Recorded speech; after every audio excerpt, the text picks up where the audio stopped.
हमारी नई सीरीज में आपका स्वागत है, जिसमें हम वक्फ संपत्तियों से जुड़ी आम गलतफहमियों और उसके खिलाफ फैलाए गए प्रोपेगेंडा का सच जानने की कोशिश करेंगे। आज हम एक ऐसे दावे पर बात करेंगे जो काफ़ी फैलाया गया है और जो भारत में वक्फ ज़मीनों की मिल्कियत से जुड़ा है। ये अक्सर दावा किया जाता है कि वक्फ बोर्ड भारत में तीसरा सबसे बड़ा ज़मीनों का मालिक है। ये बात कुछ खास समूहों में बहुत आम है और धीरे धीरे बिना सही जांच कंट्री का तीसरा सबसे बड़ा जमीन का मालिक। रेलवे और सेना के बाद सबसे ज्यादा उसने जमीनों पे कब्जा कर लिया। इंडियन डिफेंस और इंडियन रेलवेज के बाद थर्ड लार्जेस्ट प्रॉपर्टी होल्डर है वक्फ बोर्ड और बिना ठोस सबूत के मेन स्ट्रीम मीडिया में भी जगह बना चुकी है। The country's third largest landowner after the Indian Railways and also after our armed forces. सेना और रेलवे के बाद भारत में सबसे ज्यादा अगर जमीन किसी के पास है तो वो वक्फ बोर्ड है। लेकिन इस दावे में कितनी सच्चाई है? क्या इसे साबित करने के लिए कोई ठोस आंकड़े मौजूद हैं? इन सवालों के जवाब हम इस वीडियो में ढूंढने की कोशिश करेंगे। इस बात को एक खास मेंटालिटी के लोगों ने प्रमोट किया था as a state within state concept में। डिफेंस के बाद और रेलवे के बाद सबसे ज़्यादा वक्फ प्रॉपर्टीज़ हैं। ये अगर होता भी तो बराबर वक्फ प्रॉपर्टीज़ अगर हैं तो हैं, लेकिन ये कि वो भी सही नहीं है। ये जो पूरी फ्रेमिंग है, ये फ्रेमिंग नफरत फैलाने के लिए है। भारत में वक्फ संपत्तियों को 1995 का वक्फ एक्ट रेगुलेट करता है। इस कानून के मुताबिक हर राज्य में वक्फ की संपत्तियों का रिकॉर्ड रखना उस राज्य के वक्फ बोर्ड की जिम्मेदारी है। वक्फ बोर्ड ये काम सर्वे कमिश्नर यानी सर्वेक्षण अधिकारी के जरिए से करता है। 2008 से पहले वक्फ की जायदादों का रिकॉर्ड एक जगह जमा करने का कोई सिस्टम नहीं था। 2008 में वक्फ पर एक जॉइंट पार्लियामेंट्री कमेटी यानी जेपीसी ने स्टेट वक्फ बोर्ड्स के रिकॉर्ड्स को कंप्यूटराइज्ड करने की सिफारिश की। इस सिफारिश को सरकार ने मंजूरी दी और दिसंबर 2009 में स्टेट और यूनियन टेरिटरीज वक्फ बोर्ड्स के रिकॉर्ड्स की कंप्यूटराइजेशन स्कीम शुरू की। इस मंसूबे के तहत वक्फ जायदादों के डेटा को एक जगह मुनज़्ज़म और जमा करने के लिए वामसी यानी कि Waqf assets management system of India नाम से एक पोर्टल शुरू किया गया।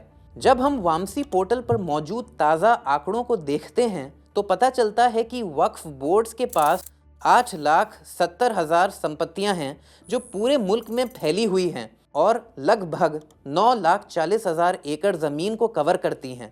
अभी हाल के कुछ सालों में ये एक जीआईएस मैपिंग करवाई गई कुछ स्टेट्स में, उसमें वक्फ प्रॉपर्टीज़ को काउंट करने के लिए वो नहीं करवाई गई।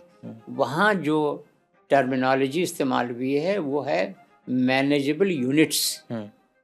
तो एक वक्फ प्रॉपर्टी के अंदर यूजुअली एक से ज़्यादा मैनेजेबल यूनिट्स होती हैं जी। तो उसकी वो जो डाइकोटमी है उसकी वजह से एक एनहांस्ड फिगर आती है। यहाँ पर यह बात अहम है कि वामसी पोर्टल शुरू होने से पहले 2006 में सच्चर कमेटी ने अपनी रिपोर्ट में अंदाज़ा लगाया था कि वक्फ की ज़मीन लगभग 6 लाख एकड़ है और ये डेटा हर राज्य के वक्फ बोर्ड से अलग अलग इकट्ठा किया गया था।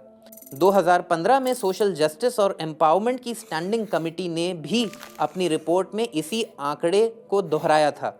चाहे हम कोई भी आंकड़ा लें, जब हम इस डेटा की तुलना हिंदुस्तान के सिर्फ 4 राज्यों तमिलनाडु, आंध्र प्रदेश, तेलंगाना और ओडिशा के हिंदू ट्रस्ट की ज़मीनों से करते हैं तो हम पाते हैं कि सिर्फ इन राज्यों में ही 10 लाख एकड़ से ज़्यादा ज़मीन हिंदू ट्रस्ट के नाम पे है, जो पूरे भारत की वक्फ ज़मीन से भी ज़्यादा है।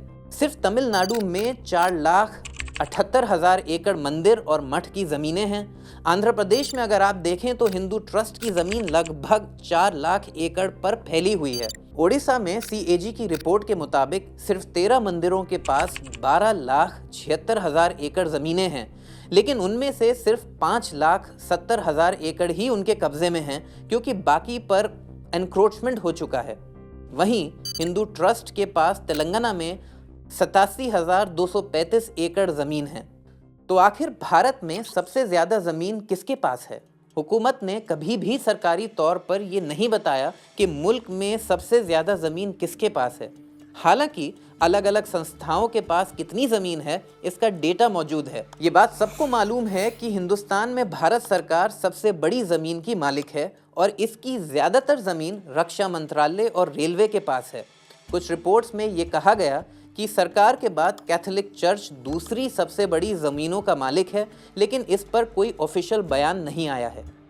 वक्फ के बारे में ये दावा कि वो तीसरी सबसे बड़ी ज़मीन का मालिक है पूरी तरह गलत साबित हो जाता है अगर हम सिर्फ कुछ राज्यों में वक्फ की ज़मीनों को हिंदू ट्रस्ट की ज़मीनों से कंपेयर करते हैं। 9 लाख एकड़ अगर ज़मीन मान लो वक्फ के बाद, हालांकि वो है नहीं, कुल 4,21,000 है, लेकिन अगर वो भी मान लो तो उससे ज़्यादा तो सिर्फ 2 स्टेट्स के पास, सिर्फ हिंदुओं के पास है। ये हकीकत है कि वक्फ की जायदादें बरसों से एनक्रोचमेंट और गैर कानूनी कब्जे की समस्याओं से जूझ रही हैं। अगर हम लगातार वक्फ की जायदादों पर निगरानी रखें और अवैध कब्जे से ज़मीनों को वापस लिया जाए तो वक्त के साथ मुल्क में वक्फ की प्रॉपर्टीज़ का सही आंकड़ा सामने आ सकेगा, जो अभी के दिखाए गए आंकड़ों और अंदाज़ों से कहीं ज़्यादा हो सकता है। सच्चर कमेटी की रिपोर्ट में ये लिखा हुआ है कि मुसलमानों की तकरीबन 6 लाख एकड़ वक्फ की प्रॉपर्टीज़ है। मैं समझता हूँ कि उससे कई गुना ज़्यादा होगी, क्योंकि अभी उसका कैटेगराइजेशन तो शुरू भी नहीं हुआ ढंग से, कई मेनी टाइम्स होना चाहिए, क्योंकि मुसलमान खूब वक्फ करते हैं। लैंड जिहाद जैसी अफवाहों, लैंड जिहाद का दूसरा नाम है वक्फ बोर्ड।